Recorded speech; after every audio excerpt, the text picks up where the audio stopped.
Hello friends, welcome to traditional food kitchen. இன்றைக்கி நம்ம கிச்சனில் ஒரு மொறுமொறுப்பான ராகி தோசை தாங்க செய்ய போகிறோம். எப்படி செய்யலான்னு பார்க்கலாம் வாங்க.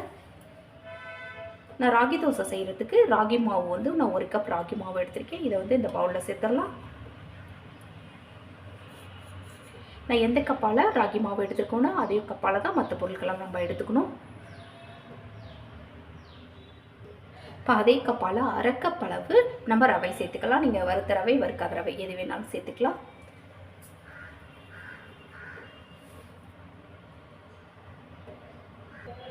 இப்போ அது கூடவே ஒரு 1/4 கப் அளவு பச்சரிசி மாவு சேர்த்துக்கலாம்.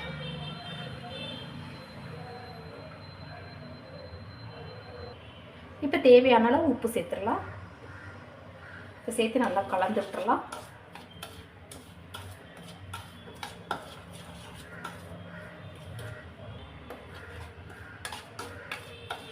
இப்போ நல்லா கலந்து விட்டாச்சு.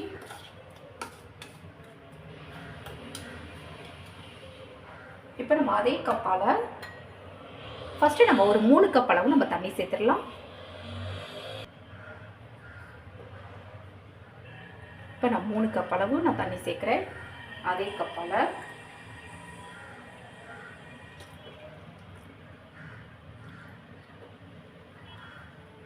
இப்போ 3 கப் சேர்த்துட்டேன். இப்போ ஒரு விஸ்கு வச்சு நம்ம இது நல்லா கட்டி இல்லாமல் நல்லா கரைச்சி விட்டுறலாம்.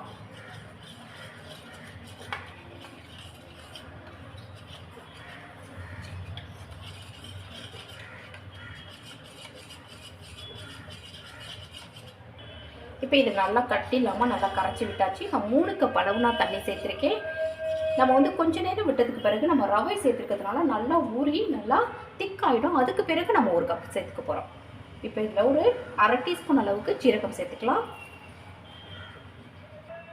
ஒரு பெரிய வெங்காயம் பொடியாக கட் பண்ணி வச்சுருக்கேன், அதை சேர்த்துடலாம்.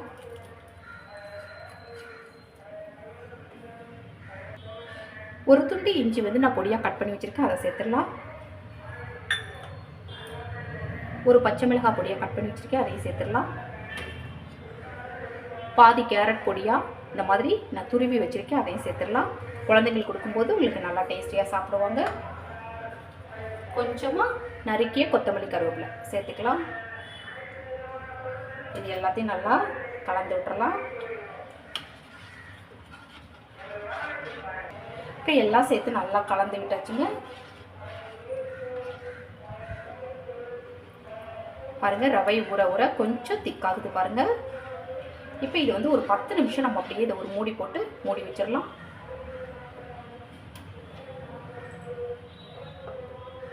அதுக்குள்ள இந்த தோசைக்கு தேவையான ஒரு சட்னி ரெடி பண்ணிடலாம்.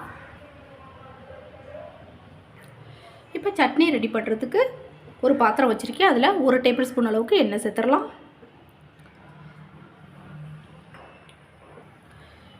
இப்போ வதக்கிறதுக்கு 2 பெரிய வெங்காயம் இந்த மாதிரி கட் பண்ணி வச்சுருக்கேன், அதை சேர்த்துடலாம். இப்போ இது நல்லா வதக்கி விட்டுக்கலாம்.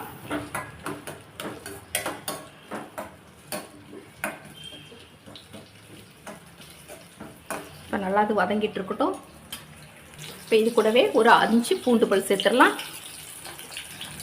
2 மீடியம் சைஸ் தக்காளி கட் பண்ணி வச்சுருக்கேன், அதையும் சேர்த்துடலாம். எல்லாத்தையும் சேர்த்து நல்லா வதக்கி விட்டுக்கலாம். இப்போ இது நல்லா வதங்கட்டும்.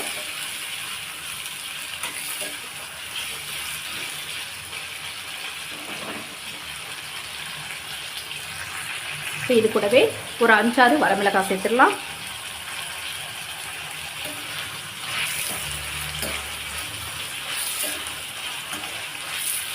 இது எல்லாம் சேர்ந்து நல்லா வதங்கட்டும். பாருங்கள், இப்போ ஓரளவுக்கு நல்லாவே வதங்கிடுச்சு. இதில் ஒரு 1/2 கப் அளவு வேர்க்கடலை சேர்த்துடலாம். நீங்கள் வேர்க்கடலை, பொட்டுக்கடலை எது வேணாலும் சேர்த்துக்கலாம். நல்லா டேஸ்ட் கொடுக்கும் சட்னிக்கு, அதுக்காக தான் சேர்த்துக்கிறேன். இது வறுத்த வேர்க்கடலை தான், அதனால தான் கடைசியாக சேர்த்துக்கிறேன்.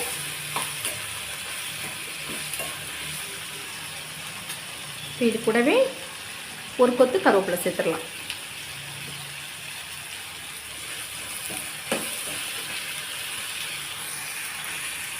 இப்போ எல்லாமே நல்லா வதக்கியாச்சு. இப்போ இதை ஆற வச்சு கொஞ்சமாக தண்ணி உப்பும் சேர்த்து நம்ம அரைச்சி எடுத்துகிட்டு வந்துடலாம்.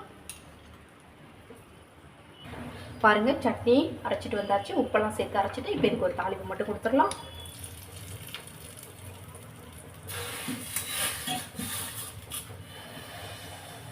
இப்போ தோசைக்கு சட்னி ரெடி ஆகிடுச்சு.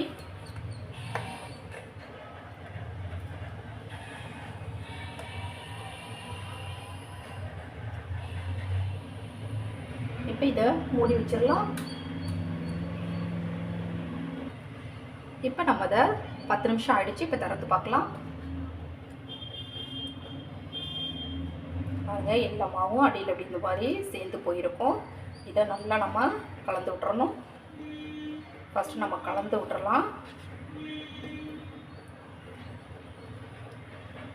இப்போ பாருங்கள் கொஞ்சம் திக்காக இருக்குது. நம்ம ரவை வந்து நல்லா ஊறி போனதுக்கு பிறகு தண்ணியை கொஞ்சம் நல்லா இழுத்து கொஞ்சம் திக்காக இருக்குது. இப்போ ஒரு கப் நம்ம சேர்த்துக்கலாம். ஏற்கனவே நம்ம 3 கப் தண்ணி சேர்த்துருக்கோம்.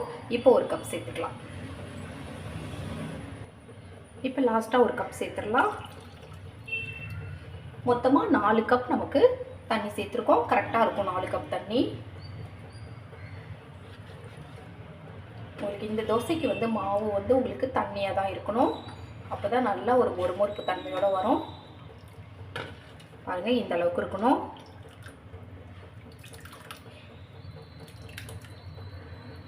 இப்போ நம்ம தோசை சுட்டுறலாம்.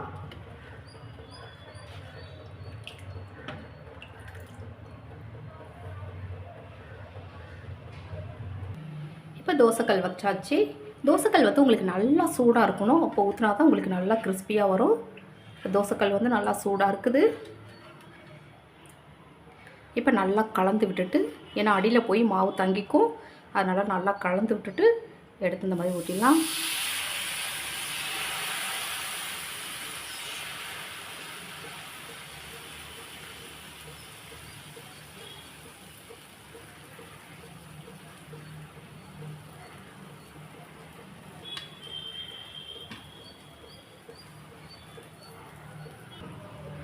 இப்போ இதில் கொஞ்சமாக நம்ம எண்ணெய் சேர்த்துக்கலாம்.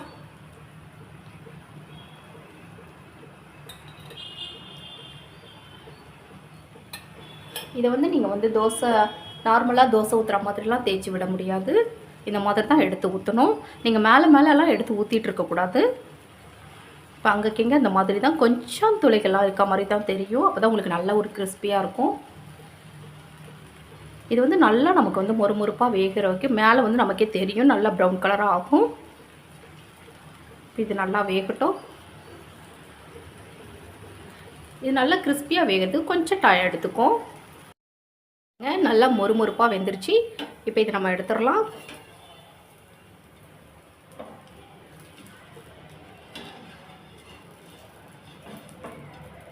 பாருங்கள் எவ்வளோ மொறுமொறுப்பாக இருக்குன்ட்டு. இதை எடுத்து தனியாக வச்சிடலாம். இப்போ மீதம் இருக்க மாவையும் அதே மாதிரி நம்ம ஊற்றி எடுத்துக்கலாங்க.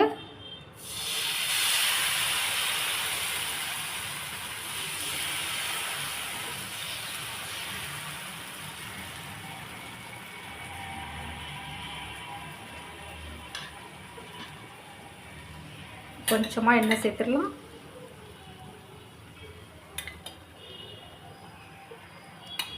இப்போ இதுவும் நல்லா மொறுமொறுப்பாகிற வரைக்கும் நல்லா வேக விட்டுறலாம். பாருங்கள் நல்லா மொறுமொறுப்பான ராகி தோசை ரெடி ஆகிடுச்சுங்க. கொஞ்சமாக சட்னி சேர்த்துடலாம்.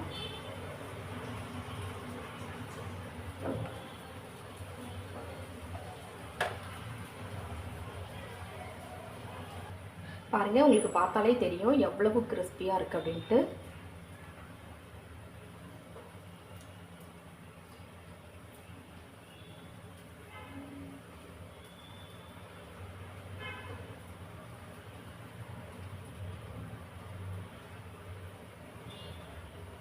பாருங்கள் நல்லா ஒரு சூப்பரான மொறுமொறுப்பான ராகி தோசை ரெடி ஆகிடுச்சுங்க.